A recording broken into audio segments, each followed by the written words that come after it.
হচ্ছে brachial artery. হ্যাঁ, anterior 1/3, posterior 2/3 of the lateral wall of the axilla।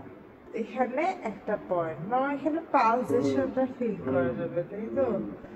এখানে একটা পয়েন্ট। সেকেন্ড পয়েন্ট কোথায়? সেকেন্ড পয়েন্ট হচ্ছে গিয়ে এই যে tendon of the biceps brachii 1 centimetre below, তাই তো? এখানে তারপরে এটাকে হচ্ছে যোগ করে দিতে হবে, হয়ে গেল ব্রাকিয়াল আর্টারি, তাই তো? তার মানে আমরা যখন ব্রাকিয়াল আর্টারি করবো, আপনি যখন এরকম করবেন, এই যে বাইসেপস টেন্ডনটা আসছে এটা থেকে হচ্ছে মিডিয়ালি 1 সেন্টিমিটার, তাই তো? মিডিয়ালি যাবে এবং এই এলবো ইয়াটা থেকে 1 সেন্টিমিটার নিচে।